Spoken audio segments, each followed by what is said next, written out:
दोस्तों, अमेरिका की company Boeing अब भारतीय कंपनी मेधानी के साथ मिलकर एक काफी महत्वपूर्ण क्षेत्र में काम करने वाली है, जिसके बिना हम कोई भी हथियार या फिर उपकरण नहीं बना सकते। ये क्षेत्र इतना ज्यादा महत्वपूर्ण है कि किसी भी हथियार को बनाने की शुरुआत इसी के साथ की जाती है और अब इस क्षेत्र में अमेरिका और भारत की साझेदारी से भारत को काफी ज्यादा फायदा होने वाला है। दरअसल दोस्तों, अमेरिका की कंपनी बोइंग अब भारतीय कंपनी मेधानी के साथ मिलकर एरोस्पेस और डिफेंस कंपोनेंट के लिए रॉ मटेरियल को विकसित करने के लिए एक साथ साझेदारी करने वाली है, जिससे भारत को काफी महत्वपूर्ण क्षमता और तकनीक हासिल होगी। रेफरेंस के लिए आप स्क्रीन पर आर्टिकल का स्क्रीनशॉट भी देख सकते हैं। यह दोनों कंपनियां एक साथ मिलकर भारत के अंदर ऐसे मटेरियल और एलॉयज का निर्माण करेंगे जिनका इस्तेमाल विश्व स्तरीय रक्षा उपकरण और हथियारों के निर्माण में किया जा सकता है और इनकी मजबूती इतनी ज्यादा होगी कि ये विश्व के किसी भी मिलिट्री ग्रेड मटेरियल के मुकाबले ज्यादा अच्छे और सक्षम होंगे। मिलिट्री ग्रेड स्टैंडर्ड का स्टील और दूसरे मटेरियल भारत के लिए काफी महत्वपूर्ण है, क्योंकि अगर हमें किसी भी हथियार का या रक्षा उपकरण का निर्माण करना है तो उसके लिए हमें इन्हीं मटेरियल की जरूरत पड़ती है, जो कि भारत फिलहाल के लिए स्वदेशी रूप से निर्माण तो करता है, लेकिन इनकी क्षमता और शक्ति को और ज्यादा विकसित करने के लिए काफी R&D की जरूरत होती है, जो कि अभी मेधानी और बोइंग एक साथ मिलकर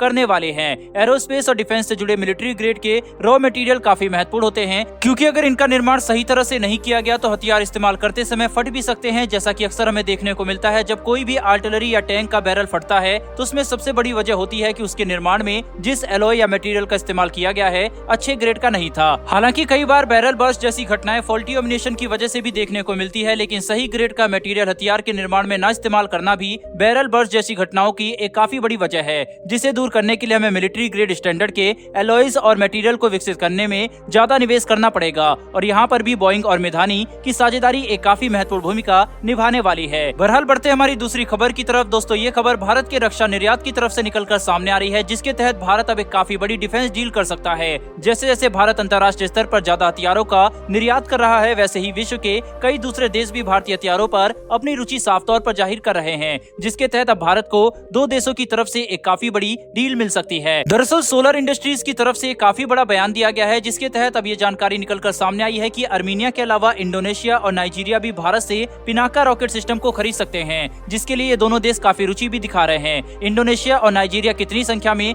भारत से पिनाका रॉकेट सिस्टम खरीदेंगे, इसके बारे में अभी कोई आधिकारिक बयान सामने नहीं आया है, लेकिन जिस तरह से भारत का पिनाका युद्ध के हालातों में अर्मीनिया जैसे देश के द्वारा खरीदा गया है, ये बात को दर्शाता है कि अर्मीनिया भारतीय हथियारों पर अपने देश की सुरक्षा और युद्ध में जीत के लिए भरोसा कर रहा है, जो कि काफी बड़ी बात है। केवल दूसरे देश ही नहीं बल्कि भारतीय सेना भी काफी बड़ी संख्या में पिनाका रॉकेट सिस्टम को खरीद रही है, ताकि हमारी आर्टिलरी रेजिमेंट में इनका विस्तार किया जा सके और भारत युद्ध की स्थिति में इनकी असली फायर पावर का इस्तेमाल कर पाए। पिनाका एक बेहद ही शक्तिशाली रॉकेट सिस्टम है, जिसकी एक बैटरी में 6 लॉन्चर होते हैं और हर लॉन्चर में लगभग 12 की संख्या में रॉकेट लगे होते हैं। यानी कि पिनाका रॉकेट सिस्टम की केवल एक बैटरी पलक झपकते ही दुश्मन के ऊपर मात्र 44 सेकंड में लगभग 72 शक्तिशाली रॉकेट से हमला कर सकती है, जो कि दुश्मन के महत्वपूर्ण टारगेट जैसे कि ammo depot, supply lines, military base, armoured columns और यहाँ तक कि रडार स्टेशंस को तबाह करने की क्षमता रखती है। पिनाका रॉकेट सिस्टम की मारक क्षमता लगभग 90 किलोमीटर की है और इसका एक नया वर्जन भी विकसित किया जा रहा है, जिसकी मारक क्षमता